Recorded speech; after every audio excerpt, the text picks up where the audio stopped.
Tervist, minu nimi on Marius ja olen rajaliikluskoolist. Täna õpetan teile, kuidas tankida autot õigesti.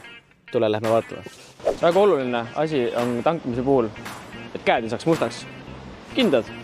Olerexis ja enamustes tanklates on olemas ka ühekordsed kindad, mida soovitan kindlasti võtta. Erinevatel autodel on erinevate kohtade pealt käivad kütusepaagi luugid lahti. Sellel konkreetsel autol siis käib kangist lahti siit, tõmmates ülesse.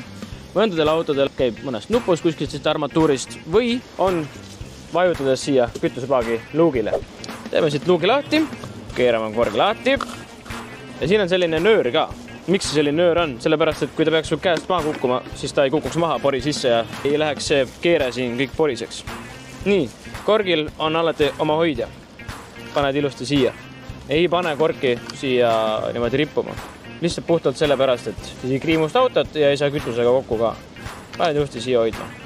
Tankida on imelihtne. Võtad välja kuldkaardi, vajutad viie peale, paned koodi ja vajutad kokku.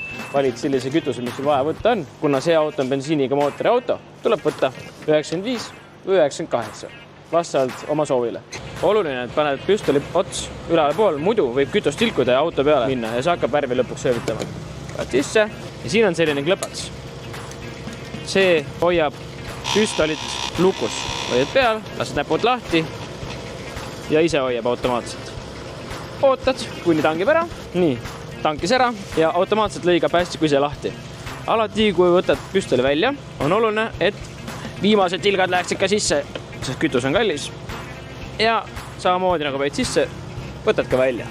Ja siis asetad oma koha peale tagasi. Nii, võtad korgi, asetad siia tagasi, keerad kinni ja lõpus käib siuke krõbin.